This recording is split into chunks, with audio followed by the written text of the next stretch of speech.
embedded with the 4th LAR at Albeit. This is CyberNet reporting. My cameraman and I have now relocated to the village compound. Battle for control of this tiny way station is no longer in doubt. The Marines have but to conduct one final sweep for a residual militant presence in order to declare the objective secure. Nevertheless, a clear and present danger persists not far beyond these walls. The sky to the east is illuminated by the burning wrecks of Iranian scout cars, a glowing reminder that something potentially more lethal is in the offing. Incoming. Find cover. Cloaked in both darkness and mystery, Albeit has proven to be a serpent in a box for the Marine Scouts of 2nd Platoon. Despite possessing only minimal assets and encountering violent opposition from a band of armed Iranian operatives, these men have proceeded to invest the village and reduce its inhospitable inhabitants to nil. Not only have the insurgents failed in their bid to secure the village as a convergence link for the split task force now descending upon the site, they have also lost their lives in the process, save for one lone gunman still skulking amidst the murky shadows of his own extremist zeal.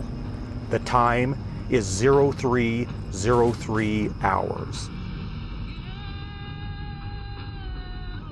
With little time to spare before a potential clash with Iranian armor and infantry, ridding the village of any lingering hostile activity is imperative.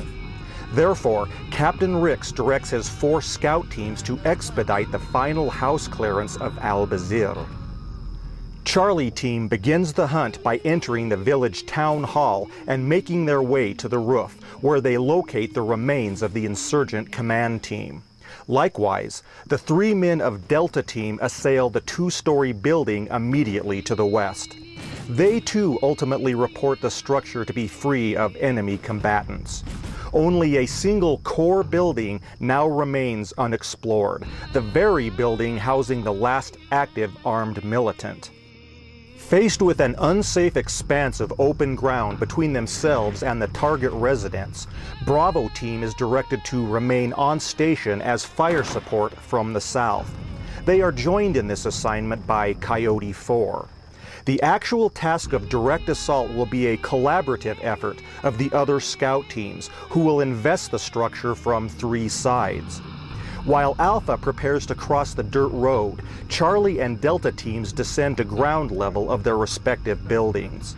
Although the platoon lieutenant demonstrates vigilance in leading Alpha Team toward the suspect dwelling, the unpredictable nature of combat intervenes. Just short of the threshold, a proximity blast forces the team to forfeit their attack posture. Seizing the moment, the militant rises from hiding to attack. His intent to rake the defenseless Marines with AK fire is preempted by the flying lead of Bravo Team.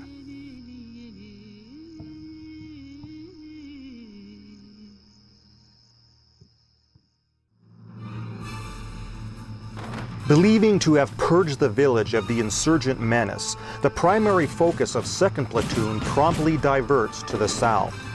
Fully 1/2 of the Iranian BMP scouts have escaped the open desert and reached the relative safety of the trading post. However, their only heavy weapons team has lost pace. Just as this missile crew nears its destination with their cumbersome device, the smokescreen dissipates. Now visible to the Marine Coyotes in Albeit, the result is a foregone conclusion. Serving as an auspicious distraction, the AT crew's sacrifice offers the balance of the BMP scout contingent an opportunity to abandon their inadequate cover and sprint towards the nearby wadi. Their goal is to rejoin the 2 mobile IFVs that previously departed to the Rocky Depression. Like their wayward carriers, these soldiers also attain the dry wash without attracting so much as the slightest reactive fire. Upon arrival, the small troop pauses to regroup. The BMPs, on the other hand, are already on the move.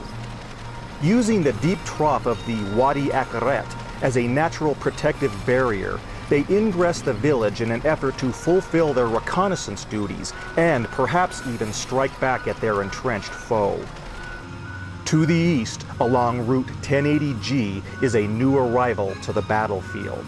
A pair of utility vehicles ramble past the flaming wrecks of the Advanced Recon Unit, yet maintain concealment behind the low rise that is the north shoulder of Sultan's Dagger Ridge. Laden with the Special Forces Command and Observation teams that are tasked with overseeing this flanking operation, these 4x4s head directly for the medieval bastion with speed of purpose. Reaching the main gate, the passengers quickly bail out and scramble into the courtyard on their way to the vestibule of each of the two crumbling towers. Amongst their ranks is Aziz and his supervisory team. والموظفين التابعين له وأن يرافق الجسم الرئيسي للانقسام قوة مهمة. عندما تلقينا. My staff and I were accompanying the main body of the split task force when we received sketchy radio traffic regarding a problem at the proposed link-up site, which of course was Albeit.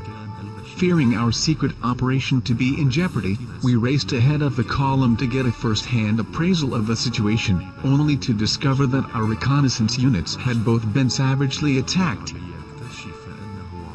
We diverted to the ancient fortress on the ridge, overlooking the village. From this vantage point, the commandant intended to survey the vicinity and direct the actions of his approaching armor. However, he quickly realized that the remoteness of this location made surveillance very difficult. Given the ambient light conditions, we could only hope that our opposition was as ill-equipped as our units when it came to night fighting. عندما جاء إلى القتال ليلاً. Within the village, the momentary calm provides 2nd Platoon with a much-needed break from combat and an opportunity to prepare their defenses.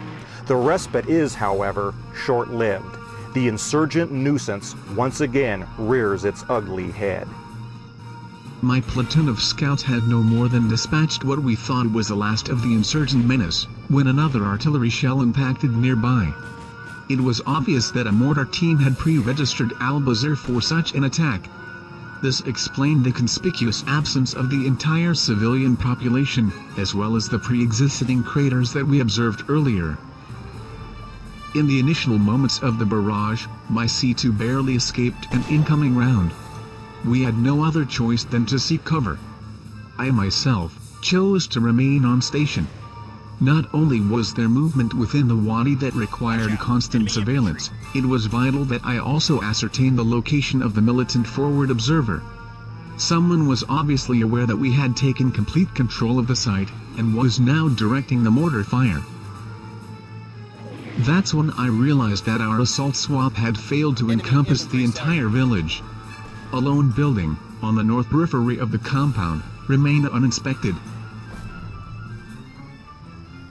As for the Splinter Recon Group traversing the wadi floor, the angle of attack from the village renders these Iranians all but immune to assault while in the trough.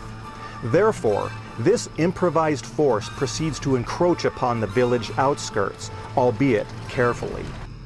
With its weapons control system severely damaged and virtually useless, the lead BMP opts to tempt fate by snaking its way through the dry wash to a point nearest the village, that being the man-made earthen bridge.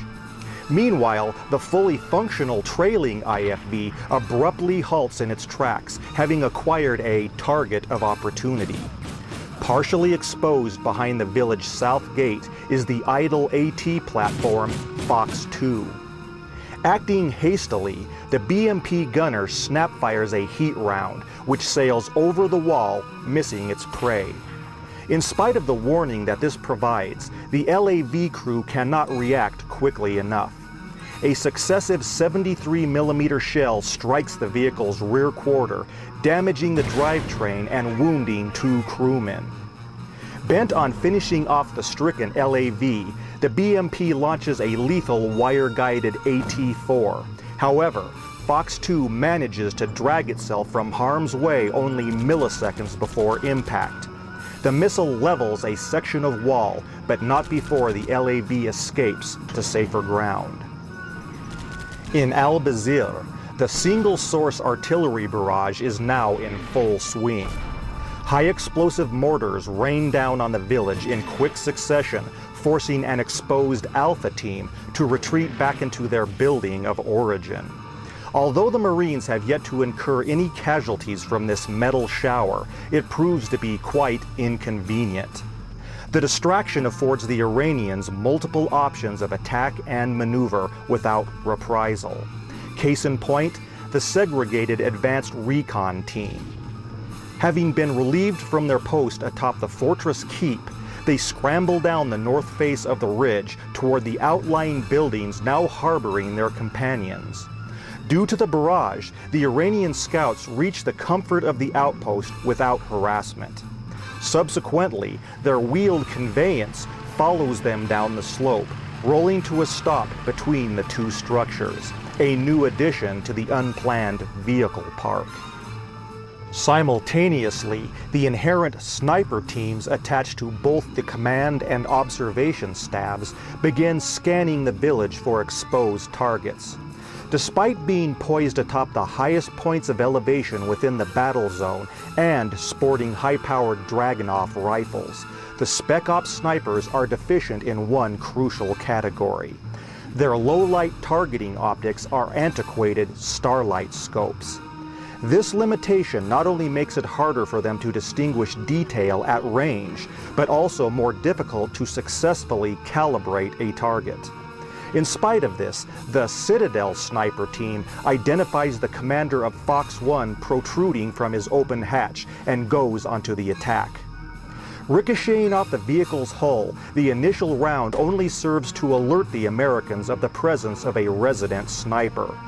This incident, combined with the falling mortars, finally compels the LAV commanders to forsake target watch for shelter, thus depriving the snipers of their quarry. Nevertheless, a new and potentially inequitable variable is in play, which only adds to the Marines' woes. Stand by for cast request.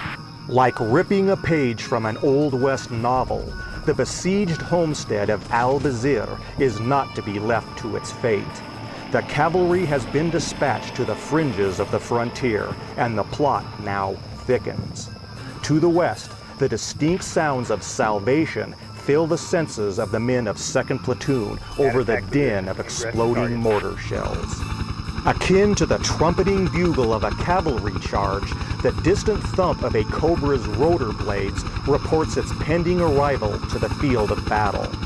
Likewise, the groan of multiple large block diesel engines confirms the approach of infantry transport vehicles, like the galloping hooves of a herd of horse.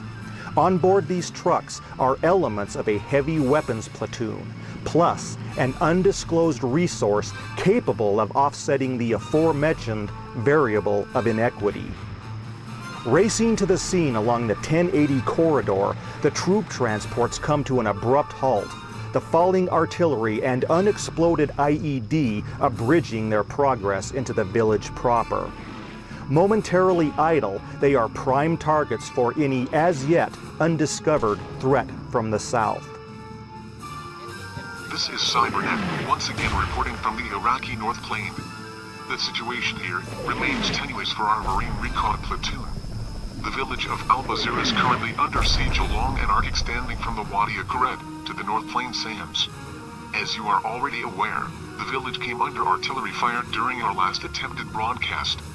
We were forced to scramble to a nearby vacant building to seek shelter from the incoming shells. Although the culprit of the attack appears to be only a single mortar tube, a direct hit on any building or vehicle housing the Marines, or even ourselves, could have catastrophic consequences. We have been allowed to briefly access the roof and brave the bombardment in order to get you these shots. There is still no confirmation that the resident militant presence has been swept from the village. On the other hand, the current mortar shower suggests that this may indeed be the case. In the far distance, can be heard the sound of a Marine attack helicopter. It appears as though the scouts may be on the verge of receiving some sort of assistance from overhead. With photojournalist macro lens, this is Cybernet for the Virtual News Network. As the Battle of Albeit begins to ramp up in intensity, it's anyone's guess what the ensuing hour will demand of its embattled participants. The magnitude of its eventual outcome notwithstanding, the situation as it exists now can only be gauged by what each side is prepared to sacrifice or what it fails to achieve.